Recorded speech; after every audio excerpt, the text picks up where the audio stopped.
In 1912, a teenage boy named Albert Narracott from Devon, England, witnesses the birth of a bay thoroughbred foal and subsequently watches with admiration the growth of the young horse, galloping through the fields at his mother's side.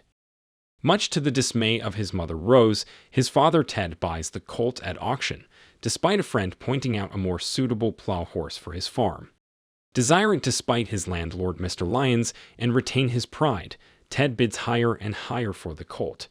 The high cost of the horse at 30 guineas means he is unable to pay rent to Lyons, who threatens to take possession of the farm if the money is not paid by autumn. Ted promises to meet the deadline, suggesting he could plow and plant a lower, rock-filled field with turnips. Albert names the horse Joey and devotes much time to training him.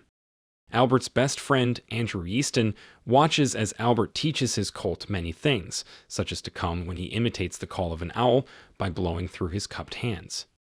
Ted, who has a bad leg from a war injury, is frequently shown drinking alcohol from a flask he carries. Rose shows Albert his father's medals from the Second Boer War in South Africa, where Ted served as a sergeant with the Imperial Yeomanry.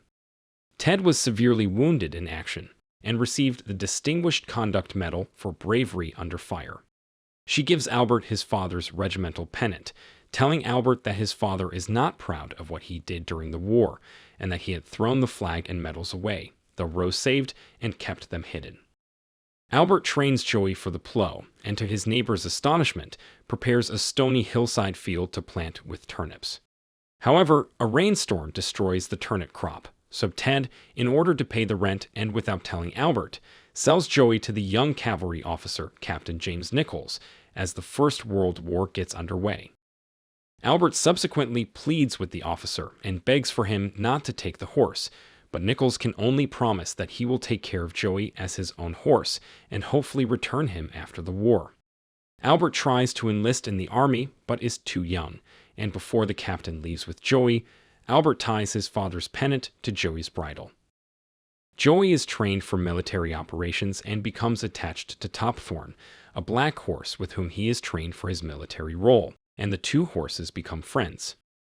The two horses are deployed to France with a flying column under the command of Captain Nicholls, but the cavalry charges are now hopelessly obsolete, a fact that becomes tragically clear when Captain Nicholls and his fellow cavalrymen charge through a German encampment, and although achieving initial success, are met with the concentrated firepower of strategically placed machine guns. Nicholls is killed along with most of his fellow cavalrymen, and the Germans capture the horses. On the German side, a 14-year-old Michael convinces a superior that the two horses are fit to pull an ambulance wagon, and he and his brother Gunther drive the horses. Gunther gives the pennant to Michael as a good luck charm when he is assigned to the German front, but Gunther ignores an order to remain behind and await call to a later position. Unable to persuade his brother to remain behind, he captures him from the column, on horseback, with Gunther riding Joey and Michael riding Topthorn. Their goal is to ride to Italy, but they stop for the night to hide in a farm's windmill and are discovered by their fellow German soldiers. Their status evident, they are executed by firing squad. The following morning, a young orphaned French girl named Emilie, who lives at the farm with her grandfather, finds the two horses inside the windmill and takes care of them.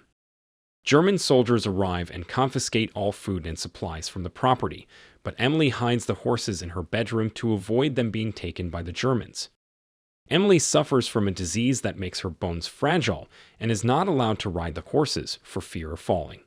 Nonetheless, Emilie's grandfather, for her birthday, allows her to ride Joey, and she gallops the horse up the hill adjacent to the farm. This proves to be a dreadful mistake, and when Emilie does not return immediately, Topthorn races off towards the hill, with the grandfather following behind. He sees that she has run into the German soldiers who ransacked their farm earlier. The German soldiers take the horses, despite Emilie's protests. The grandfather keeps the pennant. Joey and Topthorn are put to pulling German heavy artillery, an exhausting task which kills horses quickly, either by gunfire or exhaustion. They serve in this brutal task under care of Private Friedrich, who loves horses and tries to help them survive. By 1918, Albert has enlisted and is fighting alongside Andrew in the Second Battle of the Somme, under the command of Lyons' son David.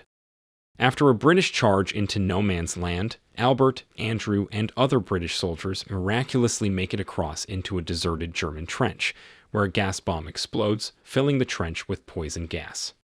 Joey and Top Thorn have survived years of hard service in the German army, much longer than most horses, but Top Thorn finally succumbs to exhaustion and dies. Friedrich is dragged away by other German soldiers, leaving Joey to face an oncoming tank. The horse escapes and runs into the no man's land, where he gallops through the devastated Somme and gets entangled in the barbed wire barriers. From their respective trenches, both British and German soldiers spot Joey in the night mist, and although disbelieving at first that a horse could have survived the battle, a British soldier from South Shields named Colin waves a white flag and crosses the no man's land, trying to free the horse and coax him to the British side. Peter, a German soldier from Dusseldorf, comes over with wire cutters, and together they free Joey from the barbed wire. They'd flip a coin to decide who should take possession of the horse. Colin wins and guides Joey back to the British trench, now having formed an unexpected friendship with Peter.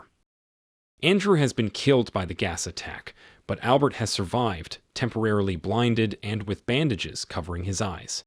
While recuperating at a British medical camp, he hears about the miraculous horse rescued from no man's land. The army doctor instructs Sergeant Fry to put Joey down due to his injuries, but when Fry is about to shoot, Joey hears the owl call he learned as a colt. Albert is led through the troops to Joey, again sounding his call, and Joey hurries to meet his long-missed friend. Albert explains that he raised Joey, and with bandages still covering his eyes, gives an exact description of the horse's markings, confirming his claim. Joey is covered in mud, so the camp doctor at first dismisses Albert's statement, but he is astonished when soldiers wash away the grime, revealing the 4 white socks and diamond star on Joey's forehead. The Armistice. On the 11th hour of the 11th day of the 11th month of 1918, that brings the end of the war coincides with Albert regaining his eyesight. When he learns that only officers' horses will be shipped home, he accepts funds from his fellow soldiers to purchase Joey at a scheduled highest bidder auction, but finds himself losing a bidding war with a French butcher, reaching £30. Then a bid of £100 is entered. The bidder is an older gentleman, Emilie's grandfather, who informs the butcher that if he is bid against, he will sell his coat and bid to £110, and should he be bid against again, he will sell his farm and bid to £1,000. No other bid is placed, and the grandfather takes ownership of Joey, planning to return with him to his farm. He tells Albert that Emilie has died, and after hearing about the miracle horse, he has walked 3 days to get Joey back, for the sake of his beloved granddaughter's memory. Albert pleads for the horse with Emilie's grandfather, who at first remains stoic. The old man is surprised, however, when the horse chooses to return to Albert as if to say goodbye, and he subsequently presents Albert with a military pennant, asking him what it is. Albert's quick recognition of the pennant convinces the grandfather that Joey is indeed his horse, and that returning Joey to his care is a better tribute to the memory of Emilie. Finally, Albert is seen returning with Joey to his family's farm, where he hugs his parents and returns the pennant to his father. The elder Narracott extends his hand to the boy, now a man and, like him, a former soldier. If you enjoyed this video, don't be shy to hit the like button, and if you disliked it, hit the dislike button twice, just to be sure. It would be best if you watched the whole movie. Thank you very much for watching. Please subscribe for more videos like this.